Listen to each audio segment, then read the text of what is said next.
Welcome to Healing Honeys, the podcast for girls with big dreams trying to balance it all. I'm Louise Rumble, serial entrepreneur, type A overachiever, healing girly, and holistic wellness coach who also once got called the Jesus of modern dating. But let's get one thing straight. My healing era has never been calm. I'm talking savage dating stories, 20 cigarettes a day, daddy issues, an anxious attachment style, and an autoimmune disorder too. Today, I've spent thousands of dollars on healing and therapy, and now I'm here to guide you, love you, and laugh with you as I share my favorite tips, tricks, and rituals that have saved me along the way. With new episodes every Wednesday, expect girl talk, psychology, and the nervous system, as well as love, sex, and dating, wellness, fitness, and a little bit of business and spirituality too. So get in, honey. We are balancing healing, hustling, and life, and the best is yet to come. And if you're looking for ad-free listening or my Somatic healing subscription daily devotion, just head over to the show notes. Now, let's get into it.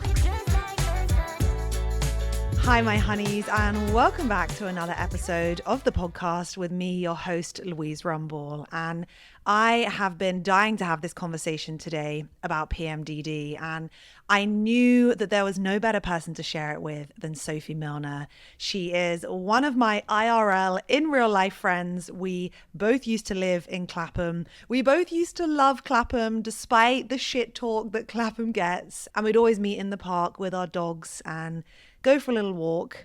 But Sophie has been so open about her journey with PMDD, what it's really like, how deeply it's impacted her, and also what she's learned through navigating it and trying so many things.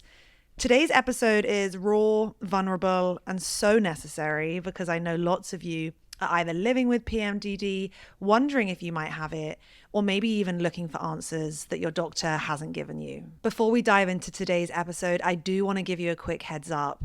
The conversation includes discussion around depression, suicidal thoughts, self-harm, and mental health struggles too. And I know that some parts of this might be heavy or triggering for some people. So discretion before hitting play on this episode is advised, and please take care of yourself whilst listening. If you need to pause or step away, honor that. And if you think that this episode might not be right for you right now, then maybe come back to it further down the line. Most of all, if you're struggling, please know that you're not alone.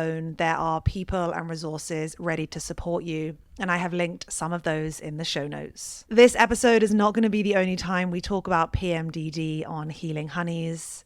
The next episode you can expect after this one, I am going to be dropping a solo deep dive where I bring you everything that I have learned about PMDD from my training as a holistic wellness and integrative health practitioner. I'm going to be talking you through the root cause hormonal imbalances, the impacts of stress, nutrition, lifestyle, and somatic healing, and how these things can either help or hinder your PMDD journey. And if you've ever felt like traditional medicine or going down the more traditional route isn't giving you the full picture, then I think you're going to love this one, particularly if you're interested in root cause healing. Now, if you do want to go deeper on this journey, I'm also going to link in the show notes my favorite health practitioner who can help you on this journey, Sarah Murphy, the potent plant, the head of health here at Healing Honeys. And if you are looking for someone to help you, she might be the right person for you. I also know that supplementing and self-supplementing and things like microdosing, which we talk about in today's episode, it can often be really hard to start doing those things. The information can be so overwhelming. There are so many different brands. You hear everyone saying, no, don't take this one. That one's a bad quality. You shouldn't work with that one. And throughout my training, I really have got so clear on the brands that really are good quality, powerful and potent, and the things that can really help versus the ones that are maybe branded and packaged amazingly. They have big budgets, so they work with influencers, but actually maybe they aren't really going to help you that much. So I'm also going to link a couple of my favorite items in the show notes. None of these are on an affiliate basis. I will not be making any money from these recommendations. These are just so I can help you. And if the brands wanted to sponsor me one day, that would be amazing. But right now, they don't even know who I am. And that's okay too. The first one is an adaptogenic coffee that is basically the easiest way to get high quality functional mushrooms and adaptogens into your life. I find that I have mushroom supplements literally sitting in my cupboard, but it's not until I found it in a blend that I really liked that I was able to actually take it consistently. So that's linked in the show notes for you. And then I was also talking with Sarah about the products that she sees that work for her clients the best. And she was talking to me about this cream from a brand called Raina, which is natural progesterone cream.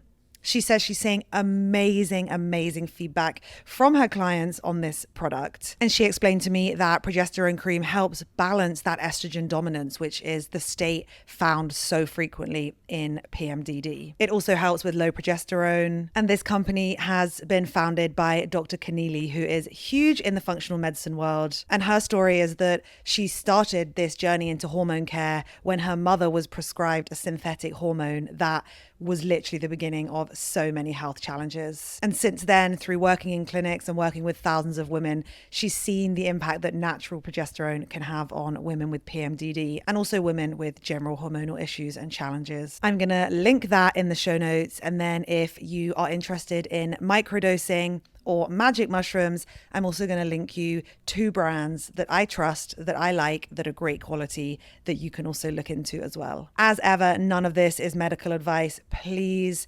consult a functional medicine practitioner. Please consult a doctor. Please find someone that you can work with on this journey, because it's so important that you are building a supportive health solution, a wellness strategy, a healing strategy that works for you and your beautiful bio-uniqueness, because the way that you and your body respond to the air, the water, the products around you, the thoughts you are having, the stress you are under is never going to be the same as the person sat next to you. Now, let's get into today's episode with Sophie. I hope this conversation brings you the validation, awareness, love, support, and insight that you need. Please share it on your social media if you felt seen, heard, or helped by this episode. And as ever, send it on to anyone that you think might benefit from it. Hi, everyone, and welcome back to another episode of the Healing Honeys podcast. I am so excited to have Sophie Milner here with me today. We have been online, offline, real world friends for a couple of years now, and I've known that I've wanted her on the podcast for as long as I can remember. But the thing is, we have so much that we want to talk about. There are so many topics we could talk about. We could do a whole series just with Sophie and I dissecting her life, my life, digital dating life, just culture in general. But today we are here discussing all things PMDD. And this has been so highly requested by women. I always say girls and people are like, no, we're women. And I'm like, sorry, women in our community. And it's just so awesome to have you here, because this isn't something that I've lived through. And it's actually amazing that I could not talk about myself for once. I'm so excited for you to talk about yourself. And all jokes aside, I know that some of it's going to be funny, and I know that some of it's not going to be funny. And I know that this has been a real journey for you. So thank you for coming on, for being vulnerable, for sharing your story and helping so many others as well at the same time. But how are you today, right now? I'm good. I'm very tired. I actually am 4 days away from my period starting. So it's like I have to say, apologize in advance if I have like really bad brain fog. That's okay. I find it really hard to talk when my period's due. Like it's like, I guess like everyone feels that way. But you know, in your brain, it's like I can't get A into G in my brain. And A into G or A into B? Ask them to get Oh. to G. I was like, babe, B comes after A in the alphabet. She's like, oh my God, this poor girl doesn't know her alphabet. How's she going to talk about PMDD? It's 4 letters. D, P. But yeah, I can't get my A into G in my head. And but today it should be fine. I don't feel, obviously we'll dive into this way more. With PMDD, it's something that I've gone through and I've identified as something that has been quite present in and out of my life. But at the moment, the things that I've done I don't necessarily want to use the word heal it. Like, I manage it now, and I know what works for me and what doesn't. But like, yeah, we can go into that. Yeah, we are gonna go into all of that.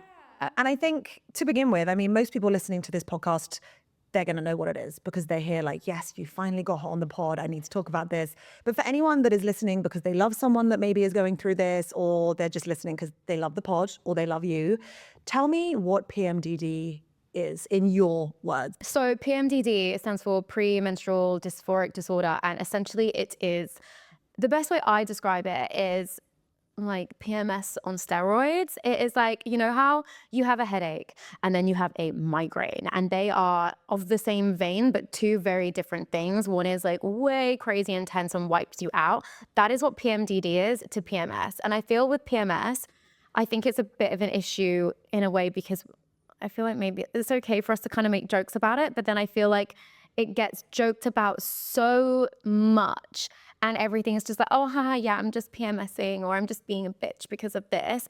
I'm not saying that everyone has to take this super seriously, but I do think the way that we kind of trivialize it has ended up leading to us sort of trivializing women's hormonal issues and the effects of our hormones on our bodies. And it's not necessarily been a good thing for PMDD, which is obviously way more severe. So, for example, PMS, you're used to getting things like, you know, you get a bit emotional, a little bit teary, you get like probably grumpy food cravings, your boobs hurt, whatever. PMDD is that, but way worse, way, way worse. So it's like, instead of feeling like a bit low, you feel super depressed, and you feel like it's very common to have suicidal thoughts, suicidal ideations. There is a really high percentage of women who suffer with PMDD who have attempted suicide, which is like a really high percentage, which is really worrying. Your anxiety is out of control. You feel like, instead of just maybe being a bit angry and ratty, you feel like really uncontrollable rage. You feel such a level of overwhelm and like hopelessness, like helplessness. For me, it was always so weird, because it was like, it took me a while to pick up on it. And I would wake up one day and I'd just feel really different. And the way I kind of always describe it, it's like someone would just flick a switch in my head and the lights were just off. And I just had become an entirely different person. And it's like, it's such like a mental, physical thing. And my brain and my body were just like so disconnected, and like my body would almost like, it sounds so weird, but my body would ache, like not with like, it almost like an emotional ache. I felt like, and like this is also such like a really dark like metaphors and analogies and descriptions, but I felt like somebody had pumped my whole entire body with lead, and that like I felt like my skin was gonna split open because it was pumped with this like heavy lead. Like everything inside of me felt too emotionally tight and dark to sit within my skin, and I felt like my skin was gonna split open. These are really, really gory. It's not gory, it's your reality, right? Yeah, and it was really awful, and it would just happen. It would just happen one day, and it was just a really awful thing having to kind of go through that. And it took me a while before I realized what it was. And I think so. To give a little bit of a background about my mental health journey, it's like anxiety and low mood is something I probably have like dealt with my whole teenage and adult life, but nothing as bad as probably my mid to late 20s. And things got very, very, very bad. And I went on antidepressants. It was sertraline that I was on when I was like the bog standard one they put everyone on. I think, God, I would have been maybe 28. I think I just turned 28, 27, 28. And I was on antidepressants for 3 years. And I won't lie, for the most part, they were what I needed at that time to essentially save me from where I was. Would I go on them again? Ideally, no. But I didn't really have any PMDD symptoms during that time. I hadn't identified that I had PMDD, and I came off my antidepressants purely by accident because I was in Bali for like 6 weeks, and I just hadn't thought to Were you falling in love? Was I? I don't know. No, I was actually going through a bit of a really rough time in my relationship. It was with my long distance ex-boyfriend, and we were going through a really rough time of whether to decide like whether to stay together or break up. And I realized, I was like, I haven't brought enough of my antidepressants with me, so I had to half my dose. And you couldn't just buy them over the counter and buy them? No. Which is really weird. Yeah, buy everything. Yeah, but to get antidepressants, you have to have a full psychiatric analysis with a psychiatrist over there. And I was probably good. Yeah. And I was like, oh, because I was like, surely I can get them. And they were like, no. And so I ended up just like halving my dose. And then me and my boyfriend at the time, we ended up having this big fallout. And then we weirdly sorted things out. And I don't know like where it was almost like I got pushed to breaking point with him, and then we kind of came back from it. And I was just there like, you know what, actually I feel in a really good place mentally. I halved my dose. Then I came back to London and I was like, I'm just gonna see how I get on not taking them. And really weirdly, I didn't have any of the withdrawal symptoms that a lot of people report from coming off it. Yeah, 'cause it can be bad. Yeah, and I think it's just because, and most people get really bad. I felt like there's a few times where I felt like a little bit high, like I was driving my car and I was like, oh, I feel like I've had a little bit of MDMA. Like, You're like, this is better than being depressed. yeah, I feel like I've had some MDMA and I'm driving my car, have a relationship pull over. What's going on? I was like, this isn't that bad. Like, Did I half my dose or did I just take some MDMA? I was like, what is going on? Like, I don't do this stuff, but this is what it feels like from when I was younger. So it was very weird coming off them. And I kind of get the little like brain zaps that people would report. Oh, I heard about them. Yeah, and I got them a few times, but actually like it was fine. It was really fine for me. And then I felt like, because I felt like over the time antidepressants, because I'd been on a higher dose, I felt like I'd just been really numbed out, and I felt like I'd had that frosted glass effect where I felt like reality was there, I was here, and in between me was frosted glass, and I was really disconnected from reality. So I was like, oh my God, I can feel the good emotions and the bad emotions, but the bad emotions aren't that bad anymore because I feel great. And I was in such a good place. Like I really did the work on myself. I was in such a good place. But after several months, I started to feel like what I just thought was depression coming back. And having been depressed and having been suicidal before, I was really scared of these feelings coming back. I was like, oh my God, the depression's coming back. And anyone who's been there and had depression, when you start to feel it again, it's one of the most scariest feelings in the world, because you're like, I don't want to go back there, and you don't necessarily know what to do to stop it. And I think one of my issues has been actually sometimes you have to, and I'm sure you'd probably like agree, there is so much information out there. You've got to find what works for you. And I think sometimes you can overload yourself and overwhelm yourself with information, and that Which just makes you more depressed because your nervous system just shuts down more. It's like, no, I can't deal with this and I can't deal with life. So I'm just going to do nothing. And then I'm going to feel shame because I'm doing nothing and I'm shit and everyone else has it together. Yeah. And I'm going to be even more depressed. And now I'm just going to give up, and then not good. Exactly. And this has happened to me so many times. And then like, I don't know, like you look at different things and you're like, oh yeah, but like I could just gratitude my way out of it, people say. And it's like, it doesn't work like that. Like gratitude is a really important thing and it can really help when you're in a good place. But when you're in a dark place, it makes you feel even worse, because it's like, I have so much to be grateful for and I still want to die. Wow, I'm a terrible person. It's really bad. Yeah, but also it's like, yeah, if you have experienced real depression and then you open a journal and you write down, I am grateful for my dog, for my mum, and for my body, for me, it does nothing. It does nothing. It does nothing. It does nothing apart from make you feel worse, because it's like, oh, look at all I have to be grateful for and I still don't feel grateful. I'm a piece of shit. I'm an awful human. What's wrong with me? I'm broken. And the next thing you know, you're spiraling even more.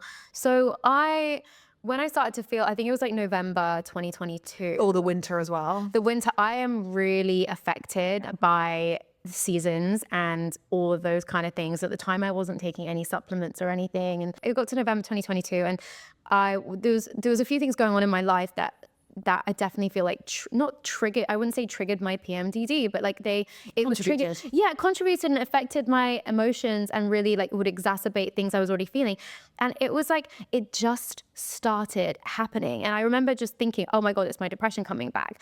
And then without even thinking or realizing this, my period would arrive and I would just go back to being like, oh my God, I've got so much energy. I'm a happy version of myself. After the period or during? Like literally like pretty much when my period would arrive. I didn't notice it at the time, but like I track my cycle. I have done for years using cycle tracking apps. So I always track my moods. And it was like the day my period would come, pretty much like either that day, sometimes even the day before it would come or the day after, it would be like, oh yeah, I feel good, feel better. Oh, my low mood's gone. And I only really picked up on it. I think it was in maybe it was January 2023 when things got really, really, really dark. And I haven't really spoken about it, like my past with this particularly publicly. I spoke about it on my YouTube video that I did about PMDD.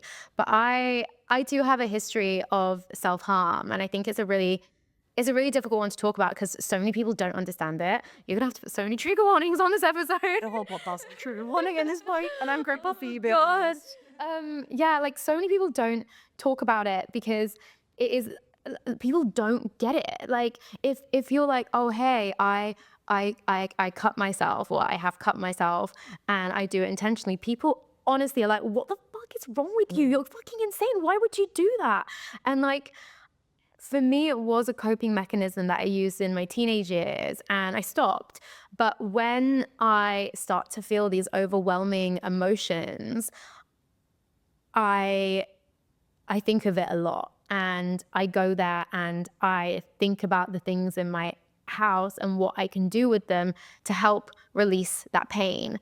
And I wouldn't say I'm necessarily ashamed to talk about this now. I have been ashamed to talk about it and I'm not anymore, but I started feeling like that a lot. And I was really scared about what I might do to myself. Like I haven't done it in a really long time. The last time was like, I think during COVID and I have a really big scar from it and I really hate looking at it and it makes me really angry. But like, I also kind of need to like operate with forgiveness of that. And like, I started to feel these feelings and I remember it was in January after several months of things getting really bad around my period. This is one reason why I never thought it was my period, right? So I never put two and two together originally because I'd check my cycle tracker. I'd be feeling like really low and be like, oh, I feel as though like maybe my period's due because like I just feel so tired and exhausted and low and I don't want to do anything and I just feel really insecure and paranoid and all these bad emotions. I check my cycle tracker and it'd be like, your period's due in 13 days. Your period's due in 12 days. And I'd be like, oh, well, PMS doesn't start until like 5 days before your period because this is one of these things that we get told like, oh, you might get a bit moody like 5 days, like a few days before your period. Yeah, literally a few days. A few days. So I was just like, well, it's not PMS. Times why you thought it was depression. Yeah, so I was like, I'm just depressed. I'm just getting depressed again. And it was only when I looked into PMDD when things were getting really bad because like, how did you discover it? I'd heard of it before. And like, this is going to sound quite bad. I almost didn't want to admit that that was what it was because I was just like, I wanted to tell myself I was fine. I wanted to be fine. I wanted to tell myself I was fine. And also I didn't want to be in a situation where like, I love my mom to pieces. She's been such an amazing help through all of this. But growing up, she was definitely the kind of woman who was like, oh, like I would suffer really bad with my hormones when I was a teenager. And I'd be like, and when my mom realized my period was due, she'd be like, you know, you can't let your hormones control you, Sophie. she would say to me, and I'd be like 14, 15, 16. You can't let your hormones control you, Sophie. Like when I feel hormonal and my period's due, I just tell myself that it's just my hormones and I just deal with it. And I was just... In hindsight, you're like, that wasn't helpful. No, it wasn't. So I would be that. And so even up into this stage of my life, I'd be like, why can't I control my hormones? Yeah, because you had been programmed to think that it was something that could be controlled. Yeah, that you can just switch off and be like, oh, I'm just being hormonal. I'm going to make it stop. Instead of being like, oh, I'm hormonal, I'm going to offer like forgiveness of myself and like kind of understanding. So yeah, I think it just really hit me when I was really looking into it. And I was like, why do I feel like this? I was like, I've only, for the past 3 months, I've only felt like this during a certain time of the month. Interesting. And when is that time of the month, just to be clear? It's usually, for me, the main day where I feel the absolute biggest change, and this has been so consistent, even up until now, 10 days before my period starts. Sometimes 9, sometimes 11, but if I will wake up and I will be like, I switched. I was like, I feel weird. I feel anxious. There's something off. I feel like I hate myself a little bit. And I would I'll be like, I'm gonna check my cycle tracker, and it will always be, I'll be like, oh, okay, makes sense. But at the time I didn't understand really. I was like, and then I started like Googling into it and being like PMDD. And I remembered from years ago, after being on my antidepressants for 6 months, I had to go for a checkup with a GP. And to be honest, he was a great GP for flagging this. And there was just a standard checkup of like antidepressants, how are you getting on with them? And I was like, yeah, I really, really like them. They've really helped me, blah, blah, blah, blah, blah. And he's like, okay, cool. And he's like, what about your hormones? Like, that's good that he asked that. Yeah. And a man as well. I was just like, and he was like, what about your hormones? He was like, do you feel like you get like really low before your period? And I was like, oh yeah, like definitely like, and he was like, how low? And I was like, well, wouldn't want to leave the house, and I felt depressed, and sometimes I'd want to like hurt myself. And he was like, you're on these tablets now and you're doing well. But he's like, I do think that like part of me is wondering if maybe actually you were suffering with PMDD, and that's I didn't know that he brought this idea to you. And I thought it was going to be the opposite way around. Like he was like, I don't even know what that is. Yeah, and I just was like, meh, well, I'm fine. I'm great now. I love my life. Bye. And he was like, well, just something to think about in future.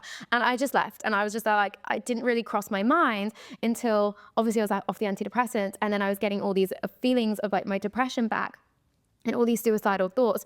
And I think it was a point where things were so bad, my parents had to come and stay with me because they were like, my dad was like, I'm so scared for Sophie to be by herself. I think she's going to do something. She's not safe to be alone. And I remember I would just like, it's actually so sad. I would be like crying in the shower, like literally just like in a ball.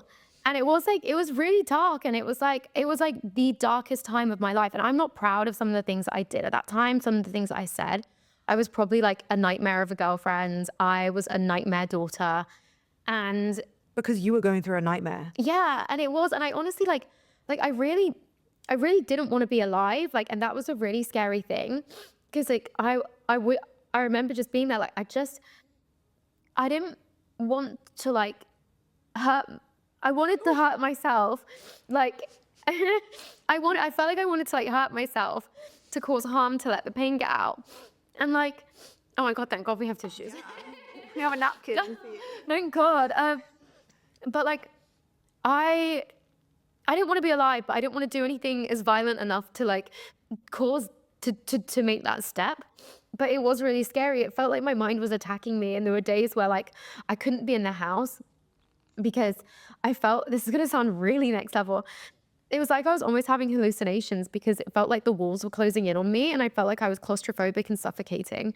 And I would just be like, I would like go out to the park, and I used to live opposite Clapham Common, and I would just like, I was so grateful that I lived there, and I'd just walk out there. And I remember bumping into one of my friends, and she was like, are you okay? And I was just wandering around like, no, I'm really not. And I just burst out crying on her, and I'm really glad I bumped into her that day. But yeah, it was a really, really awful time. And it got to a point where my parents were like, you need to see a specialist. My dad was the one who also was like looking at PMDD, and he was like, I think this is what Sophie has. And getting in to see, I'd booked in to see a GP. And but the appointment was like in 4 weeks' time. The same GP as before? Different GP, because it was years ago since I saw this GP. And it was like a randomly assigned one, so I was like, probably couldn't find that man ever again. So I booked in to see a GP, and my parents were like, we really want you to see a specialist. And I was really lucky. I found a specialist who deals in PMDD at the clinic was called the Bronte Clinic, but they've closed down now, which is a real shame. I don't know if it was like a lack of, like, they weren't really making any money. And they've gone different places, but her name was Dr. Danny, and I've tried Googling her, and like, I know you can't find her. I can't find her. And it's really sad. I don't find her. I don't know where I think she is a GP, but I think she's based outside of London usually.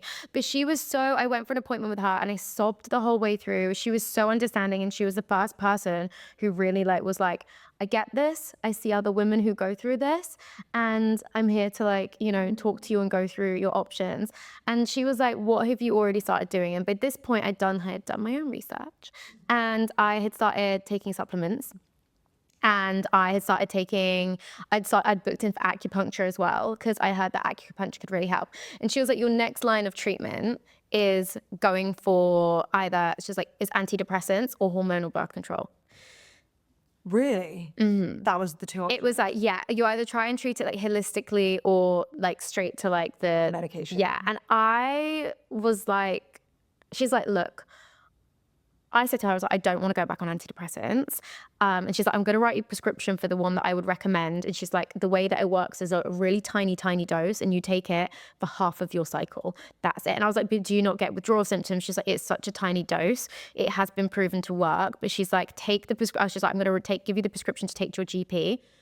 Get them if you need them, if you want, and have them there. But she's like, if you want, she's like, I would recommend trying to do this like more of a holistic way. Okay. And I was like, but because I knew at this point, to get a proper diagnosis of PMDD, I think you need to keep a mood diary for at least like 3 months. But because I'd been doing my cycle tracking in my mood diary that way, that was like accepted. So I kind of got the formal diagnosis through that. And she referred me, obviously gave me like a referral letter to take to my GP. But the other options after that are, so hormonal birth control. There's two particular kinds of birth control pill, which have a certain kind of progesterone in, I believe, which is supposed to be particularly helpful. But this particular birth control pill, I have taken it in the past and I did not get on with that birth control pill at all. It was like, I don't get on with hormones. I do not get on with the hormones. I was on hormonal birth control for a really long time. And I came off it once again by accident, like the antidepressants. I came off it by accident. God's saying. Yeah. And I was like really weirdly, I went home because I was really suffering with my mental health. I was really depressed and I needed some time away from London and I needed to be safe with my parents because they were concerned about me again. I left my pills in London and then I was like, oh, well, I don't have a boyfriend, so I guess I don't really need it. And then I went back to London and I started feeling a little bit better. And then like 6 weeks after coming off my pill, I was like, I feel like myself again for the first time in a few years. And then an article came out about like with a study about like the links between mental health and like anxiety and depression and taking the birth control pill. And I was like, oh my God. So during all of the lowest periods of your life, you weren't on the antidepressants because you'd come off them and it was getting progressively worse, but you were on the birth control. I was on the birth control pill the first time round, and then I was on, but then I was off birth control I've been off birth control since, and like hormonal birth control. Yeah. And then when I went onto the antidepressants, that was just due to a lot of shit going on in my life. But yeah, it was just, I knew that going on hormonal birth control wasn't for me. And also I knew that I didn't want to go on to antidepressants. And also I was really scared because like when I was on my antidepressants, I gained a lot of weight. And I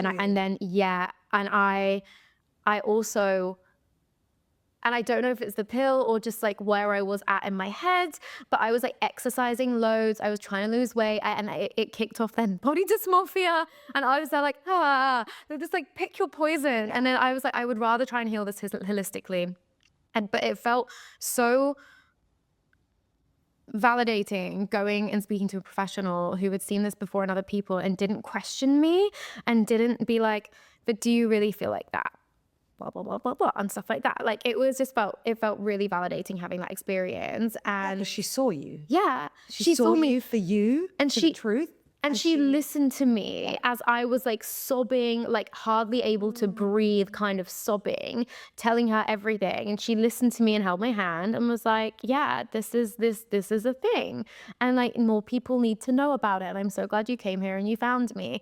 And then my parents were really great about it as well. And then after that, so I had been Googling acupuncture and good acupuncturists, and I found one on Harley Street. And then I started going to see her, explained everything to her, and I started taking loads of supplements as well, like calcium, magnesium, vitamin D, Agnus castus.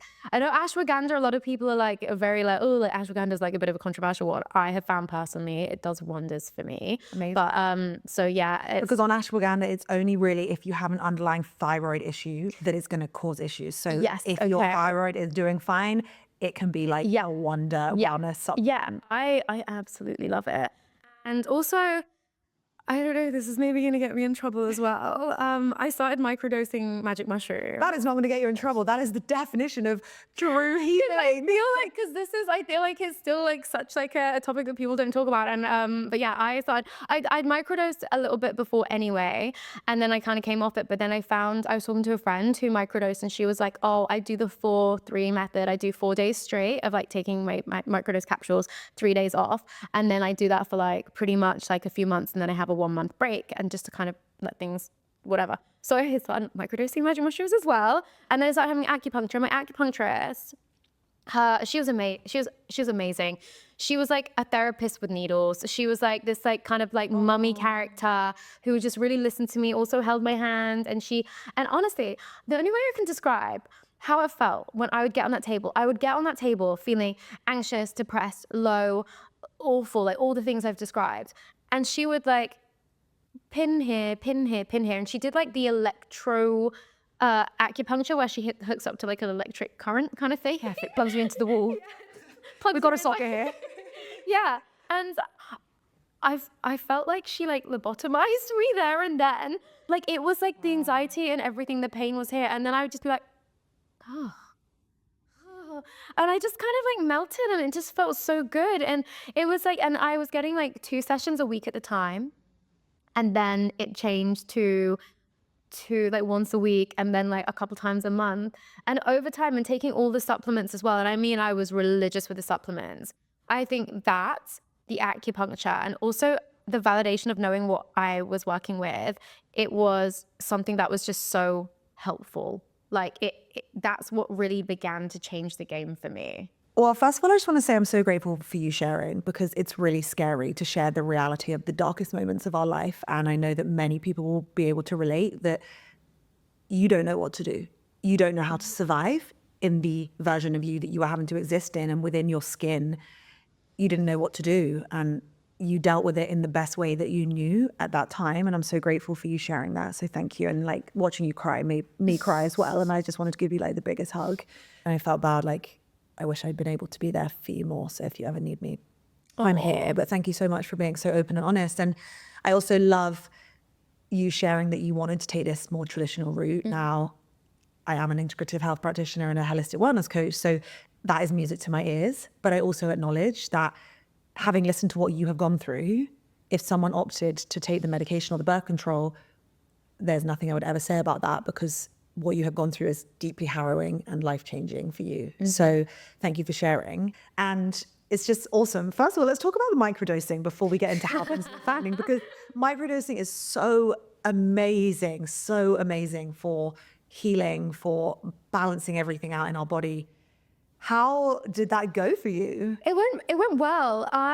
Did you think you were going to trip the first time? Because the first time I did it, I took the tiniest microdose and I lay on my sofa for like 2 hours in silence and like nothing happened. See, You're like, yeah, you're microdosing. Nothing's supposed to happen. Well, this is so I first started taking AT, and I was quite concerned. I was like, oh my God, like what if like I brew the tea and I trip out, and I was 10 like, times too strong. Yeah, and I'm like,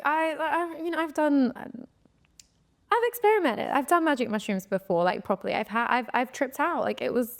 I've had good trips. I've had less so good ones. And I don't really like going to that place, because I like to kind of really feel in control. And I think start to go in a bit of a bad place. I'm like, like abort mission. How do I abort? So I did freak me out a little bit at first, but I was so up for just trying something different. And Have you heard good things about them? Really good things about it. And I'd done like a bit of research. I'd read a few books about like psilocybin and like some of the really positive effects that it's known to have, and like how they were going to start reintroducing studies in the UK into psilocybin as well, after years of obviously not doing anything about it. So I was like, why not? And like I said, like I'm absolutely not against like, taking pharmaceuticals and things like that. But I'm like, you have to figure out what works for you.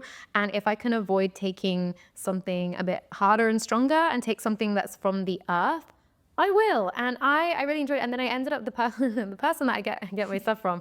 Did you date your drug dealer? Because we've all dated our drug dealer. I'm joking. I have never. Okay, see, either have I, but I feel like I know a lot of people that have. I'm like, guys, no drug deals. So I know loads of people who have done as well. It's the power thing. It's the power balance. The bad boy. We like a bad boy. I do really like it. No? No, I like nice guys, but then they turn into bad boys. Can't relate. This is a thing. Like, it's like, I like nice men that turn into bad boys over time, and I'm like shocked by it. So the men that present nice at the beginning and then turn and show their true reality. That is my problem. So I've always been like, I just don't ever go for bad boys. It's not my thing. And they just turn into them and then ruin my life. I just go for the hemp-based psilocybin dealer. Yeah, and then he turns out to be evil. But I was like, was he like a hippie? Like, what was his name? It was a girl. Oh, well, I shouldn't stereotype. I know. Did you date your female? Absolutely.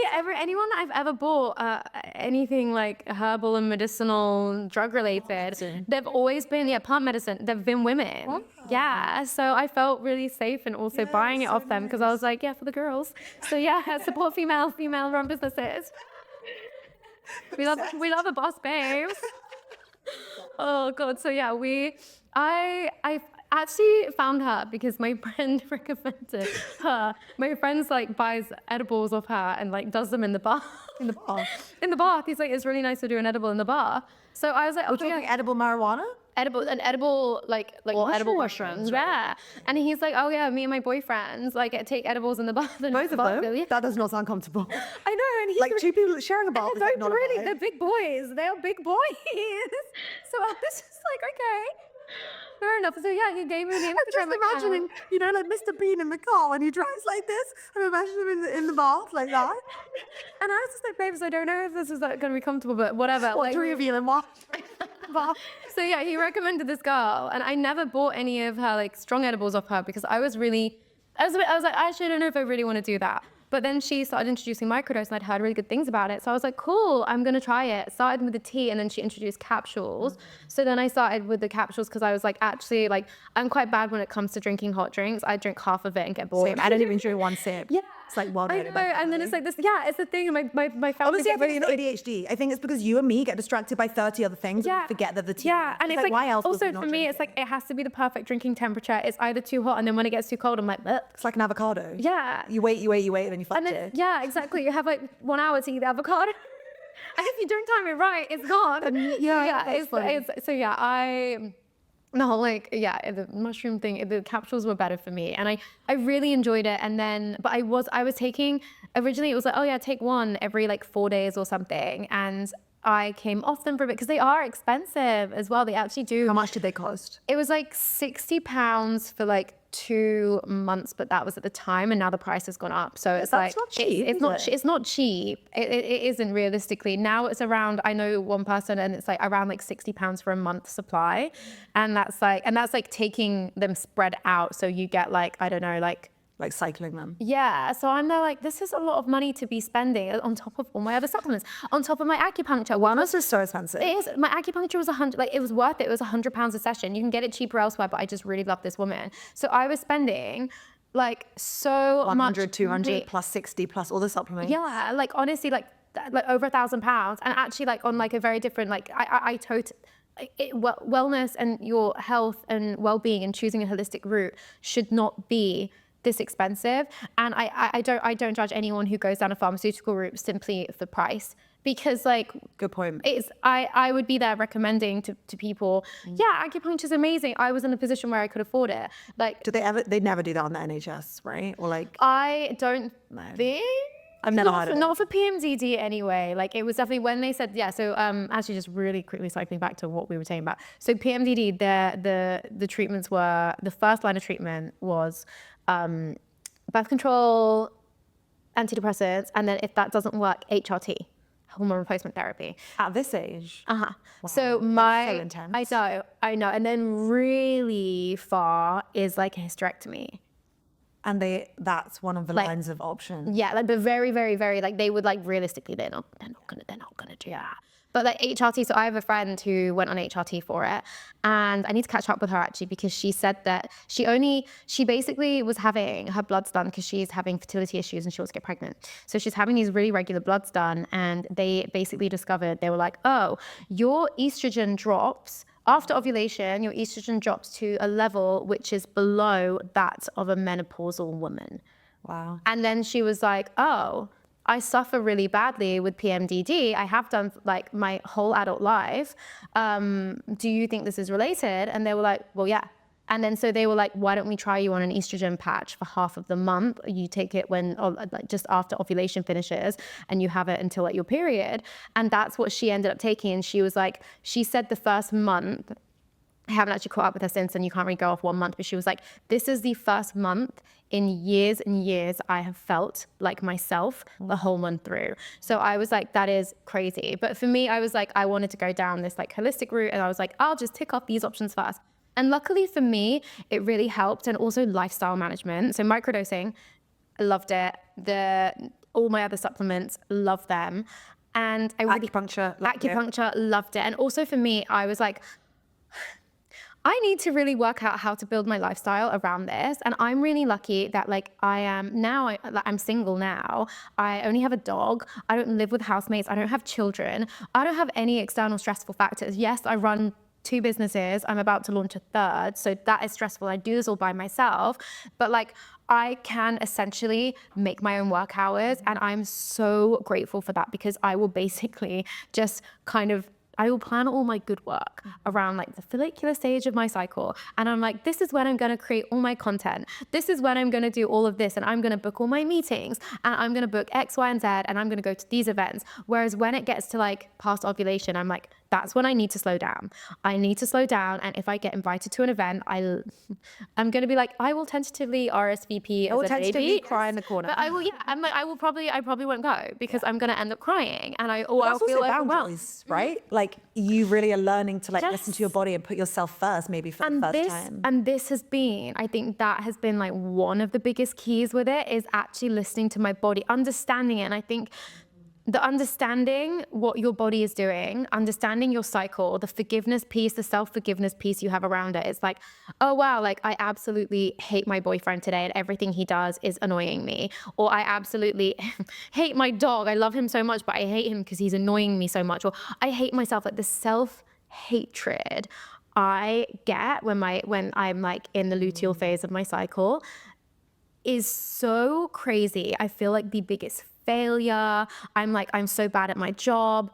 Oh my God, I'm failing. Everyone else is doing so much better than me. I'm so useless. I hate myself. It is so strong that I've really had to like learn to get over that. But knowing there's no getting over it, but it's like understanding what it is. So for example, today and last night, I was like, oh, like so-and-so's doing really well, and so-and-so's done this, like got this really cool job, and like someone like left my, my membership business, and like what could I have done better? Maybe like I'm just really shit, and like I haven't had a message from this guy that I've been talking to, and like, maybe he's got like a secret girlfriend, and maybe he just doesn't like me. Like why does no one like me? And I wouldn't think this usually I'd be really rational and would just be like, he's probably busy.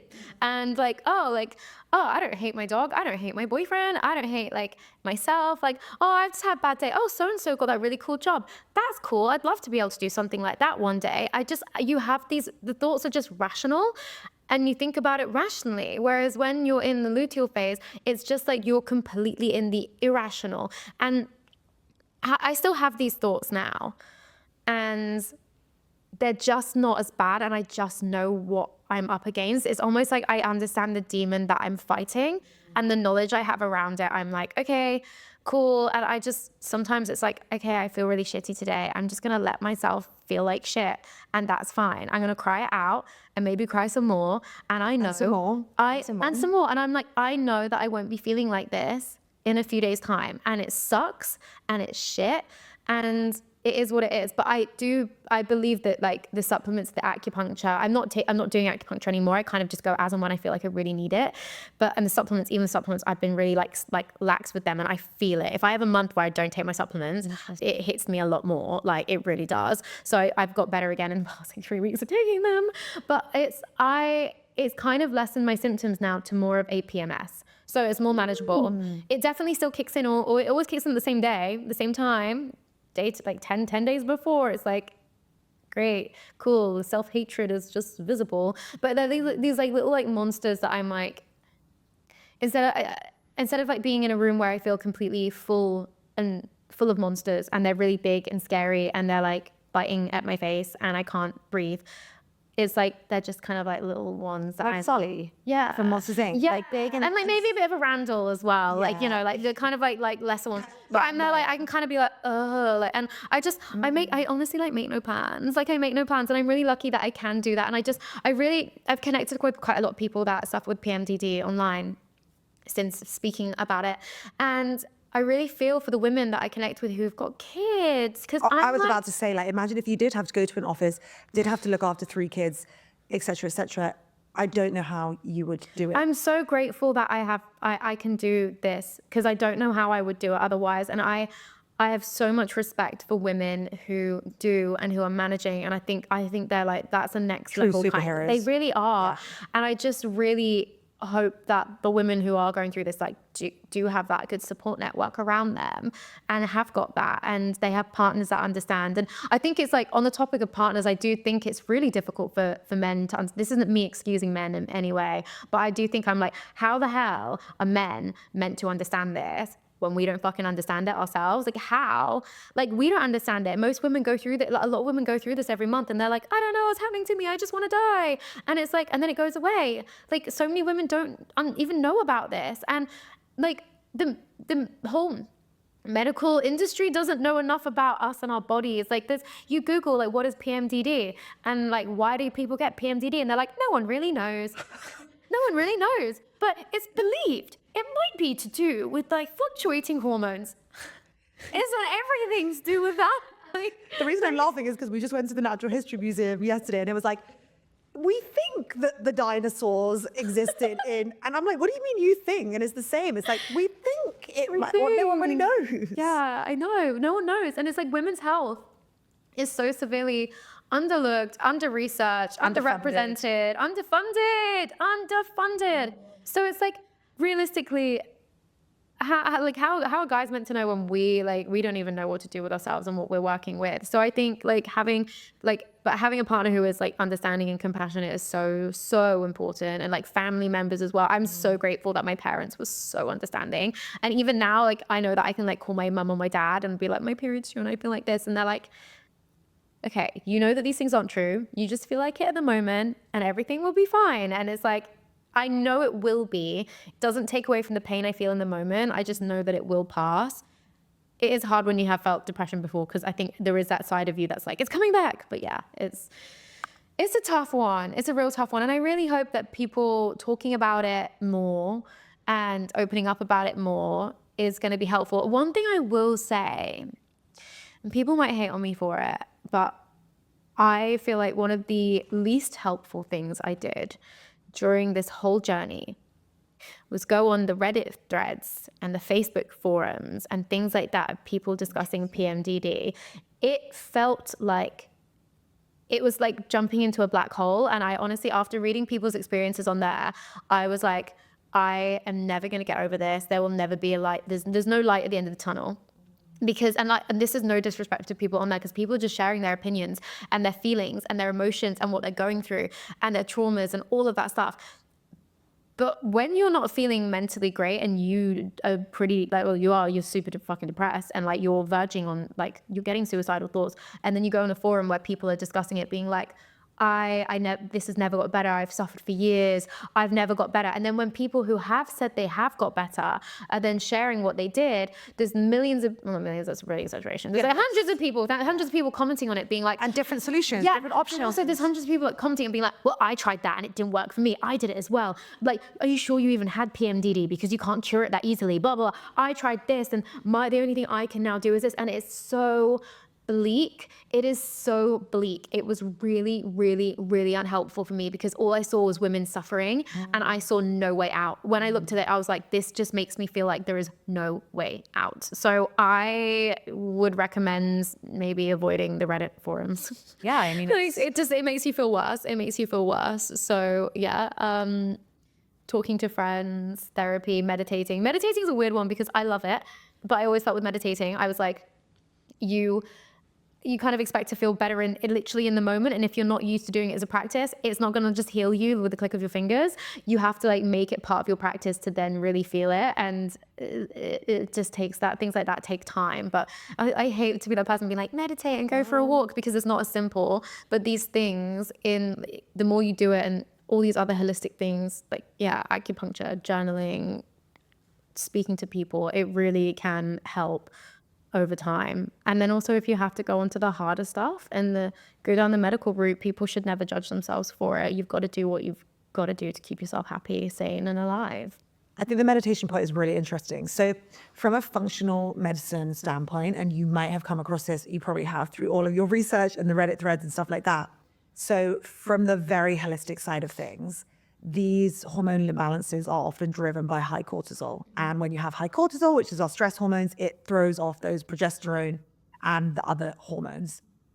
What I think is so interesting is when you do have high cortisol, meditating is horrible. Because when you're in high cortisol, you're overthinking, you're catastrophizing, it's black and white thinking, your brain is so busy.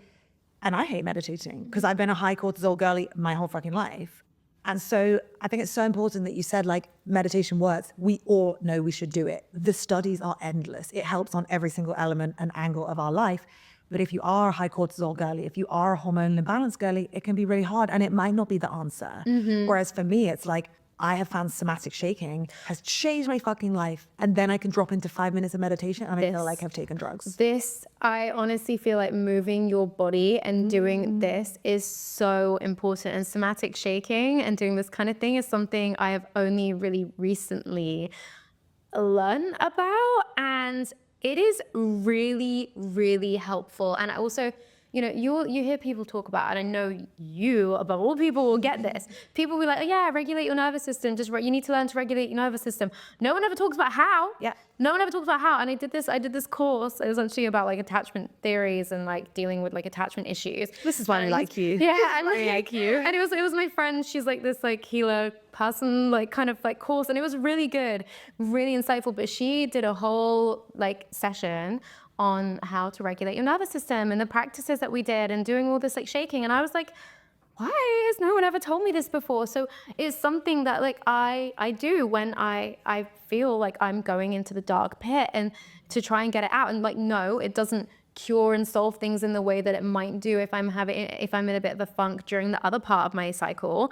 But it really, really helps. And that combined with meditating, yes, it is so helpful. And also I found that listening to guided meditations helped as well, because my brain is like swirling and I have to be very selective over the meditations that I listen to and the Also, guided. if you hate their voice, leave her in the whole thing. Oh my God. Yeah, I'm really, really selective. There's this one woman, there's an app that I use, and then there's a woman on Spotify who's really, really good, and she has this really nice, soft, soothing voice, and she's really nice, and she does a lot of different ones. And I feel like when I'm in a good place, in the good part of my cycle, in my follicular phase, I will listen to ones about like manifesting and like calling in stuff like that. And when I'm not feeling so great, I listen to ones that are like kind of about like releasing any like negative emotions and any pain. And it's like, it gets you to do all this visualizing around that. So I don't feel necessarily like stuck in my head and cycling. And also it's like actively getting me to do something with my head to release something. So I really like those meditations, those kind of ones. I think they really help, but I can't. Yeah, doing like just a plain meditation where it's like where you just like maybe chant one mantra over and over again in your head. I could never. My brain would never. And I think like for anyone that relates to being neurodivergent or living with ADHD, for example, you will know what it's like to never have experienced a moment's peace inside of your fucking head for as long as you can remember. And I think that what I'm interested in as well is not only potentially the connection of that to the busy brain, the high cortisol, et cetera, but also the connection to PMDD, because the more research I've done, I've seen that there's like a lot of overlap, linkage, and connection. Is that something you've come across in your research? Yeah, it is. But I won't lie, I haven't researched too much into it because simply like there is such little research there. It's like, yeah, there looks like there's a link. We really believe there's a link. We've done a little bit of research on it. The dinosaurs. It's the dinosaurs. We don't really know at the moment because there's not enough research. We're looking into it. Check back in like 20 years. It's one of those kind of things. And it's like, but there is a real link. And I get it because like with ADHD, there's this kind of intensity of emotions and feelings and rejection, sensitivity, it's a bitch. Like, yeah, it's really awful. So that and PMDD, there's big similarity between PMDD. Like, for example, one of the things that I would go through is, say at the time, like my partner or like someone I'm dating would be like, oh, I call them, heavens forbid, they reject my phone call because they're in a meeting, and I'd be like, they hate me, they don't love me, I'm not important to them, and then they could message me and be like, hey babe, I'm really sorry, I'm really busy right now, and I wouldn't have a go at them, but I'd be there like, I'm just not important to them. Like, I'm just not important to them. Like, I can't. And you would feel it in your body, right? I'd feel it, and it was a horrible feeling. But then usually, don't get me wrong, if someone ever rejects my phone call, I always feel rejected no matter what. Like, no matter where I'm at in the month, I'll still be like, oh, they couldn't have even just let it ring. I was going to say, there's something so savage about it. There's something savage about it. Thank you. It's like, just let it ring off. That's what I do. Even if and then message me straight away within 2.5 seconds. Yeah, like, hey, really sorry, I'm just in the middle of something. I'll call you back ASAP. Like, I love you so much. Like, forever, baby princess angel. Yeah, I love you. Amazing. Don't stop doing what you're doing. Can you send me a selfie? I love you so much. Are we insane? Yes, we are the same. I just don't have PMDD. Yeah. Oh my God. It's so funny. Like I honestly, but it's true. And I do, there is a link between it. So I think a lot of people listening to this who are neurodiverse are probably going to be like, I recognize these things. And yeah, so there does seem to be a link, but it's just not like crazy explored at the moment. Yeah. So, one thing I actually didn't, were you going to say anything like back up more on that topic? Just one more thing. Say it, because I got to go back and talk about something else. Okay, but yeah, talk about this one. I think the only thing that I would say here is that the moment that I learned that neurotransmitters, so the things that make us happy or the things that make us sad or the things that make us depressed, when they're imbalanced, the dopamine, the serotonin, they are hormones. No one taught us that. And if they did, I wasn't listening at school. And when I realized that, I was like, hormonal imbalances are not just reproductive. I spent my life thinking that hormonal imbalances were periods and acne. Yeah. It's not. Yeah. Hormones are all over our body. They run every system in our body.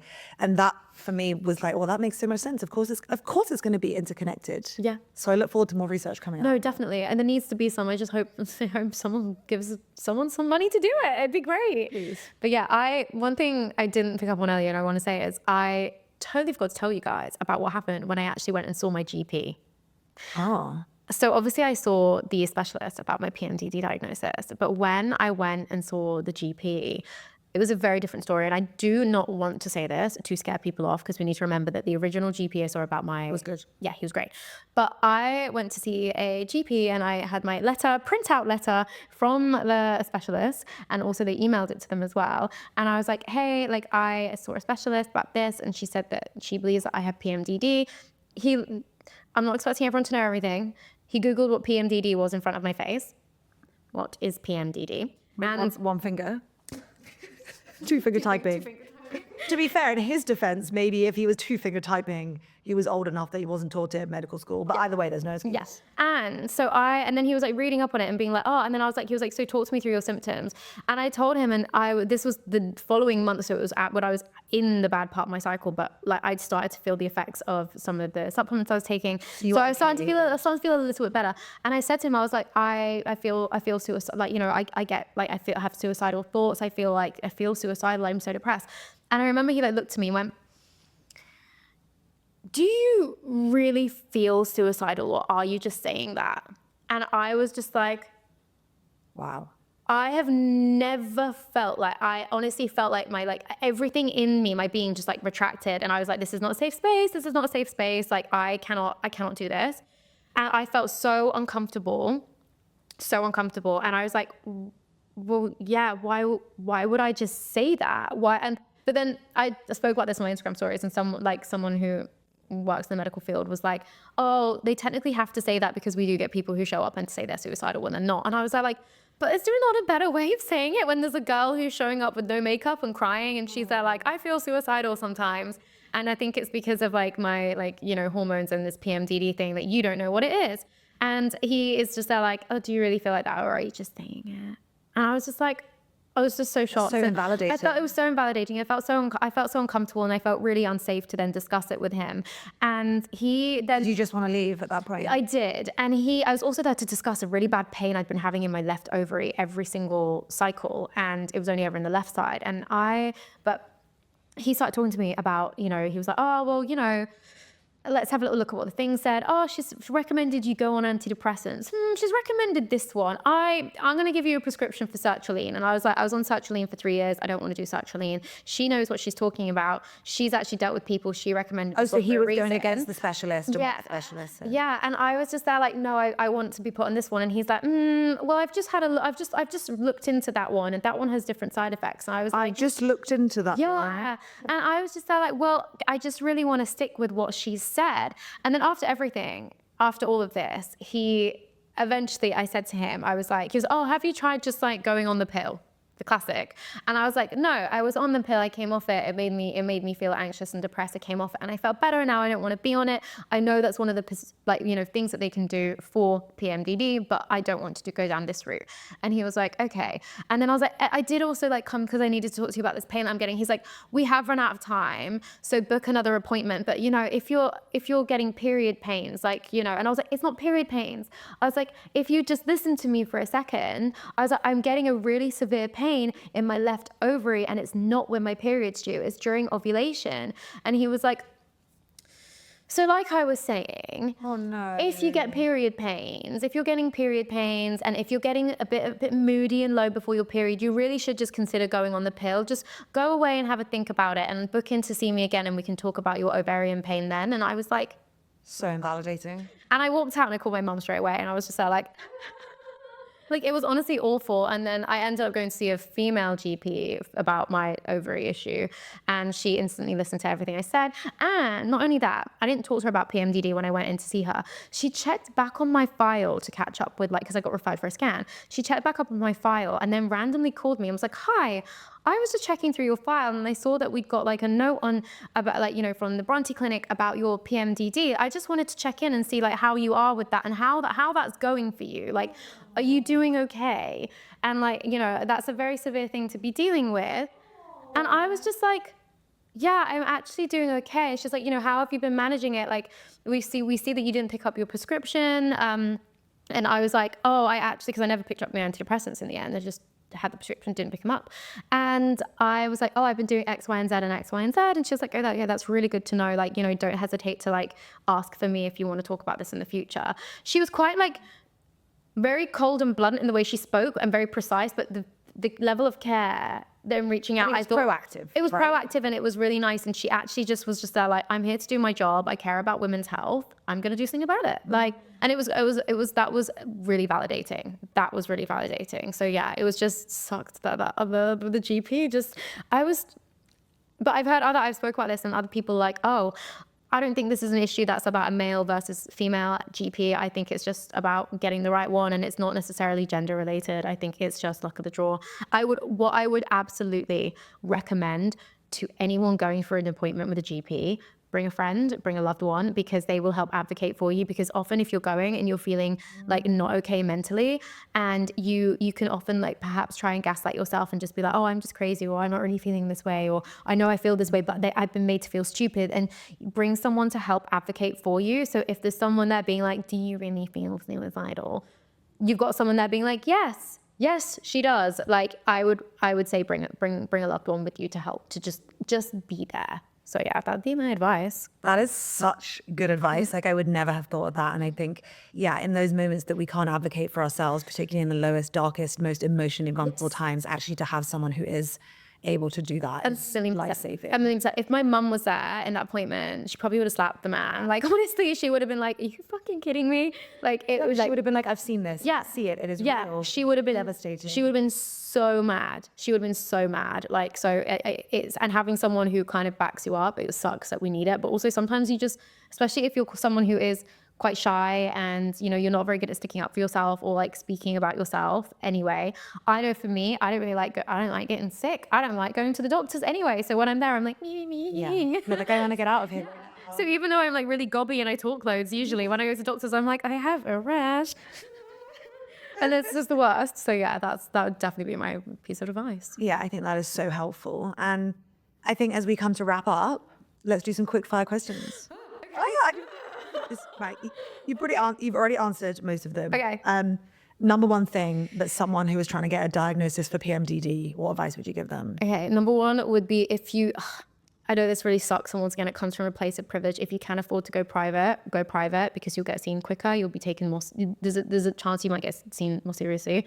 If you cannot, I would say get an emergency appointment with a GP. Don't just book and wait like 3 weeks, 4 weeks. Make it urgent and get into a GP and just go see someone and advocate hard and bring a friend with you. Bring a friend, bring your parent, bring a loved one, bring your boyfriend, bring someone with you. Love it. Top 3 things that you have found life-changing for healing PMDD. Okay. Does cycle tracking count? Because so cycle tracking, because every woman should do this anyway. It is the most empowering thing a woman can do for her body and her cycle, because you know what you're working with, and like we are cyclical like humans, like everything's so different, and I just think it's really important to be aware of what you're going against, and it makes things make sense. When you look at it, you're like, oh, okay, no wonder I feel the way that I feel today. So that can be a really empowering tool. Acupuncture is so helpful. Find someone, ideally someone who specializes with dealing with these kind of things. It can be really helpful. I love it. And then if you had to pick one supplement, I would maybe say agonist castus, because that is especially for kind of more hormonal issues within women and like things like that. And I feel like I would say ashwagandha as well, but I don't want to because everyone's like, so controversial, ashwagandha. So I would say agonist castus or ashwagandha as my top 2 like supplements. So they would be the 3 things I would feel have been really the most important for me in dealing with it. Amazing. Yeah.